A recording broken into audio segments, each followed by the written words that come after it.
Hello again, and thanks for watching our show.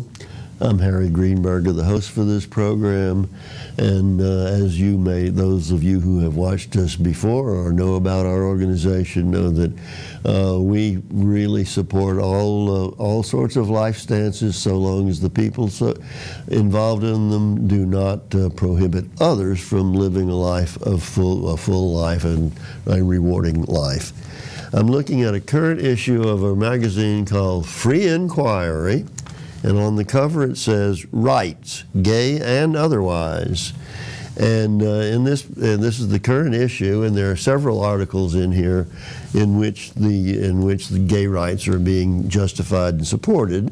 And I'd just like to read you the opening paragraph of one of these articles, which says, "Secular humanism has a long, proud history as a champion of the human rights of lesbian, gay, bisexual, and transgender persons." As Ronald Lindsay, who wrote another article, in his introductory article, "In the West, the focus of that activism has shifted over decades from protecting the mere legality of homosexual behavior to fighting for and often celebrating the recognition of full rights for LGBTs as persons, sexual beings, employees, marital partners, and parents." With that background, I want to introduce our guests for today, who are with the New Orleans chapter of PFLAG, which is Parents, Friends, Families of Lesbians and Gays. And we have with us Julie Thompson, who is the president of the New Orleans chapter of PFLAG, and also Joe Melcher, who is the chairman of the committee for the scholarship committee. And so I'd like either of you to start and tell us about your organization and the national organization and what you do and what you are up to, and we'll just take it from there. Okay. The New Orleans chapter of PFLAG started in 1982, and we have been active ever since in the GLBT community here in New Orleans. We are a member of the national organization, which has 400,000 members. There are also chapters abroad in Mexico, Argentina, France, England, Holland, and other countries. I am a regional director, which means that I work with national, and I oversee 4 states, Louisiana, Texas, Oklahoma, and Arkansas. And I work with all of the PFLAG chapters in those states. Which I presume takes a considerable amount of your time and effort. It does, it does, but it's very rewarding. I am the mother of a gay son, and I'm straight. Been married to the same man for 46 years.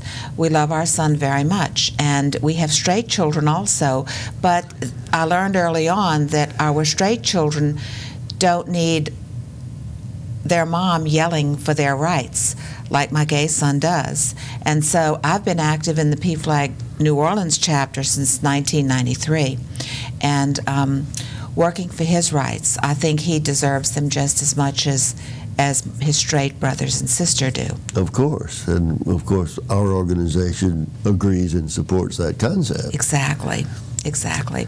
So we do scholarship, education, and advocacy and support.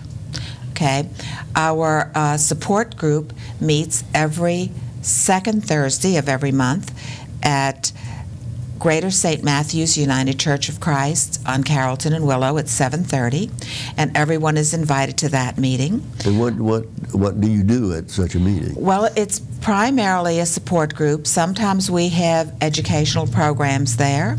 We have shown movies and had speakers there before, but we always have a support component in which people can come and talk to us and tell us what's going on in their lives, especially if they have problems. PFLAG started as a support organization because parents needed someone to talk to. They needed to talk about what was happening, because when their children come out of the closet, the parents usually go into the closet. They don't know what's going on, they don't understand, they think maybe it's something that they did, and a lot of parents don't want to talk about it. They don't want to talk about it with their friends, their families. Sometimes they don't even want to talk about it with their children.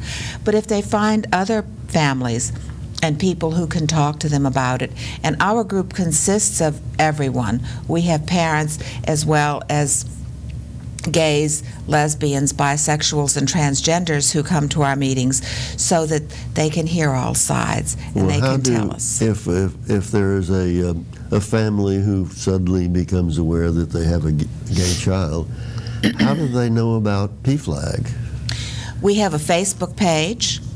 Now, our Facebook page is one where you can't post anything. We're the only ones that can post information, but you can find out what we do, what's happening in the community that we're involved in, and how to get in touch with us. We also have a web page that is pflagneworleans.org. We have an email address that is pflagneworleans@gmail.com. And we answer our emails. We absolutely do. And if you have a problem, we'll refer it to the person that we know can answer it in the best way possible for you. Well, generally, is the first contact with your organization from the child or from the parents? Usually from the parents. And we also have a number that you can call. We have somebody who will answer the phone and talk to you and listen to you, and that can be found. I'm sorry, I don't have it memorized, but it is in the phone book under PFLAG New Orleans. All right. Well, I'm curious because in our organization where parents find out that their child is an atheist, that sometimes creates a family situation, and very often the parents would like to hide that fact. And so there's some great similarity there. Yes. The problem that we have is that these people don't know who we are. They may not even know we exist. And of course, we don't have big budgets for advertising who we are, and I presume you don't advertise PFLAG. So I'm sure that there are people in the community who don't know about you, but who would benefit if they did know that your organization was out there. How can you get to those people? Which is why I wondered whether maybe the child who is suffering from problems at school or somewhere might say to his parents, I know about PFLAG, and bring the parents there. Does it happen that way? Yes, it does. And that's why we're out in the community as much as we are. We work with every other GLBT organization in the city to support them. We work at their parties, we work at their, whatever they're having, we are at Gay Pride, so that GLBT people can see us wherever we are. They approach us, they say, oh, I wish my parents were like you, and then we give them information so that they can get in touch with us or have their parents get in touch with us. And quite often we will have people who come to us who are gay or lesbian or bisexual or transgendered who need the supports. People, even in this day and age, people are still throwing their children out of their homes. And I don't understand that at all. I just think that's horrible. So these young people have somebody to come to who understand them, and that's us. Over the past 2 weeks, there have been 3 suicides of gay people nationally, one in New York, one in California, and one in Houston, Texas. And we can't allow this to go on. On this date that we're taping this show, the Times-Picayune has an article, "Student Suicide Resonates Nationwide." And this is, of course, about the young man who was terribly, his privacy was terribly violated, and he couldn't live with it. This is a college-age student. Now, even younger people are less able to cope with the kind of conditions they face when they're bullied and mocked in school.